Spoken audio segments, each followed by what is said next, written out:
Hi friends, నా పేరు Surendra. Welcome back to my channel. Nomination promo వచ్చింది కదా. So when I'm talking to you please listen lady ఒక్కలో అబ్బో అనేమో యష్మి నా ఆల్రెడీ చూపించారు కదా. సో ఏంటి మనీ యష్మికి గొడవ ఏంటి, అసలు ఎవరెవరిని చేశారనేది ఈ ప్రోమోలో మాట్లాడుకుందాం. ప్రేరణ ఒక లాజికల్ పాయింట్ మాట్లాడింది, అసలు అది కూడా మాట్లాడదాం. చాలా మంచి పాయింట్ అనమాట ప్రేరణ మాట్లాడిన పాయింట్. నాకు అర్థమైంది, దాన్ని బట్టి డీకోడ్ చేసే ప్రయత్నం చేస్తా. ఎస్, దానికంటే ముందు వీడియోస్ నచ్చుతుంటే లైక్ చేయండి, కొత్తగా ఎవరు చూసి సబ్స్క్రైబ్ చేయండి. సీత వచ్చి యష్మిని చేసింది.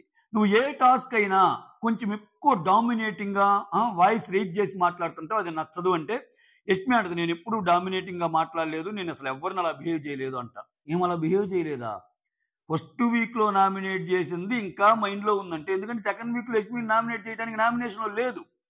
సో ఎందుకని పెద్ద చీఫ్ కి పెద్ద క్లాన్ కి చీఫ్ అయింది కాబట్టి ఆమెని నామినేషన్స్ నుంచి పక్కన పెట్టారు. లేకపోతే సెకండ్ నామినేషన్స్ లోనే ఏం అగ్రెసివ్నెస్ మీద పడే చాలా ఓట్లు ఏం చూపించిన టార్చర్ కి సీత పాయింట్ వేసింది, నేను అటువంటి దాన్ని కాదని ఆమె చెబుతుంది. ఆ తర్వాత సీత పృథ్వీ జరుగుతుంది. సీత నెక్స్ట్ నామినేషన్ పృథ్వీకి వేసింది. ఏంటంటే నేను గేమ్ జరిగేటప్పుడు పక్కన కూర్చొని అరుస్తూ ఉంటాడు కదా, అలా ఒక ఎగ్జామ్ జరుగుతున్నప్పుడు పక్కన కూర్చొని అరుస్తూ ఉంటే కమాన్ కమాన్ అంటా ఉంటే అది రైట్ అని, కామ్గా ఉంటే తప్పు అన్నట్టు అర్థమైద్ది. ఎందుకు అలా బిహేవ్ చేస్తా ఉంటే అప్పుడు పృథ్వీ చెప్తా ఉంటా అనమాట, నేను ఒక టీంతో ఆడుతున్నప్పుడు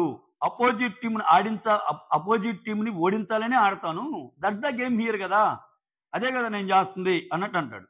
సో గేమ్ ఆడినప్పుడు మాట్లాడకూడదని కూడా ఏమన్నా రూల్ ఉందా? అది తప్ప ఎలా అయిందంటే అది కామన్ సెన్స్ పృథ్వీ. అటువంటి రూల్స్ లేకపోయినా కామ్గా ఉండాలి ఒక్కోసారి, కామన్ సెన్స్ అన్నట్టు సీత అంటది.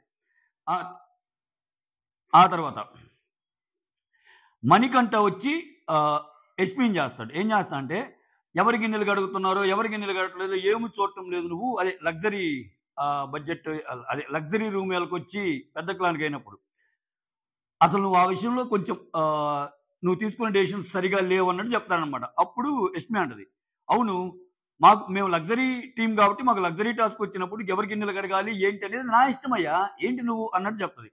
ఆ తర్వాత ఇక్కడ ఏదో చెప్పబోతాడు ఆపిద్ది, when I'm talking to you please listen lady అన్నట్టు అంటాడు అనమాట. అనుకోని ఉంటాడు ఈ డైలాగ్ ప్రోమో కట్ వస్తుందని, ఏమన్నా థింక్ చేసి ఉంటాడు. మామూలుడు కాదు ఆయన. శేఖర్ భాష చెప్పింది కరెక్టే. నెక్స్ట్ మనం ఏం చేస్తే ఎలా ట్రిగ్గర్ అయ్యిద్ది అనేది కూడా ఈ క్యాండిడేట్కి తెలుసు. ఆ తర్వాత విష్ణు వచ్చి ప్రేరణని నామినేట్ చేయటం చూపించాడు. చాలా మంది ఇక్కడ ఎందుకు సెన్సిటివ్ అవుతున్నారో ఏంటో నాకు తెలియటం లేదు అన్నట్టు అంటది. ఆ తర్వాత మణికంఠ వచ్చి యష్మిని నామినేట్ చేస్తా ఏమంటా అంటే, ఏ పనిలో అయినా నువ్వు ఇంటర్ఫియర్ అయిపోయి, అది నీ పని అయినా కాకపోయినా కానీ నువ్వు ఇంటర్ఫియర్ అయిపోయి ఎదుటి వాళ్ళని మాట్లాడనీయకుండా వాళ్ళ వ్యూస్ని వాళ్ళ ఒపీనియన్స్ని సప్రెస్ చేస్తావు నువ్వు, అది నాకు నచ్చదు అన్నట్టంటే యష్మి కూడా అబ్బా నువ్వు నాకంటే ఎక్స్ప్రెసివ్ కదా, మరి నువ్వు అక్కడ చెప్పొచ్చు కదా, ఊరికి ఇటువంటి ఏం మాట్లాడుకో, అరవకు మనీ అరవకు, అది అది అన్నట్టు మాట్లాడుతుంటుంది ఆమె. ఆ తర్వాత దాంట్లో యష్మి ఏమంటుందంటే, నన్ను ఫ్రెండ్ అని చెప్పి నువ్వు డ్రామా చేసావు చూడు, అది అసలు తీసుకోలేకపోతున్నా అన్నట్టు యష్మికి ఫీజులు ఎగరగొట్టాడు అసలు మణికంఠ. అమ్మో యష్మి, ఇంకా యష్మి మణి, యష్మి సోనియా చూడొచ్చు ఇంక మనం. ఆ తర్వాత డ్రామా నోవే అంటే ఆ మాట అనగానే నువ్వు నాకు ఒక ఫ్రెండ్ అయ్యి కూడా నువ్వు డ్రామా చేసావు, ఫ్రెండ్గా అని చెప్పి డ్రామా చేసావు చూడనగానే నోవే ఒక పర్సన్లో ఒక పర్సన్లో క్వాలిటీ నచ్చకపోతే అది చెప్తాను నేను, సో అది నా జన్మ హక్కు, అది నా రైట్ అన్నట్టు ఆ సెన్స్లో చెప్తా ఉంటాడు. ఇది ఆల్రెడీ చెప్పేసుకున్నాను, నా పాయింట్ ఆఫ్ వ్యూని సపరేట్ చేస్తుంటావు అని. ఆ తర్వాత మనీ టు పృథ్వీని వేసి అగ్రెషన్, నీకు అగ్రెసివ్, నువ్వు అగ్రెషన్గా ఆడతావు అని సంథింగ్ ఏదో అన్నట్టున్నాడు. సో అగ్రెషన్ అనేది బై నేచర్ భయ్యా. అగ్రెషన్ గురించి మాట్లాడతావు ఏంటంటే, నేను అగ్రెషన్ ఒక్కటే కాదు, అగ్రెషన్తో పాటు నువ్వు ఆటాడే విధానం నచ్చలేదు, అగ్రెషన్ ఒక్కటే కాదు ఆటాడే విధానం నచ్చలేదు అన్నట్టు అంటాడు. అది సో ఇక్కడ మనీ నామినేషన్స్ వచ్చి పృథ్వీ యష్మి, సీతా నామినేషన్స్ కూడా యష్మి పృథ్వీ. ఆ తర్వాత ప్రేరణ మీద విష్ణు చెత్త పోస్తుంటే ప్రేరణ ఏమంటుందంటే, చెత్త నుంచి ఒక బాటిల్ తీస్తేనే పెద్ద ఇష్యూ చేశారు, ఇప్పుడు మాత్రం చెత్త పోస్తున్నారు. ఎంత లాజికల్ పాయింట్ ఇది. ఇప్పుడు ఏంది ప్రేరణ పాయింట్ ఏంటంటే, ఇక్కడ మీరు చెత్తలో నుంచి డస్ట్బిన్ లో నుంచి ఒక బాటిల్, అది ఆమె క్లీన్ గా ఉందని చెబుతుంది.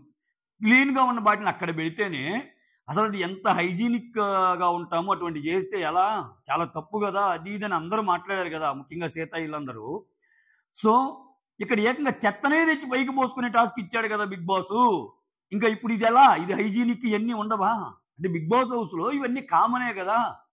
అక్కడ ఏదో నేను ఒక సీన్ ని రెక్తిగట్టించడానికో లేకపోతే ఒక పన్యవారం చేయటానికో ఆడిన గేమ్ తప్పితే ఇలా ఎందుకు తీసుకున్నారు మీరు అని చెప్పడం ఆ ఉద్దేశం అనమాట.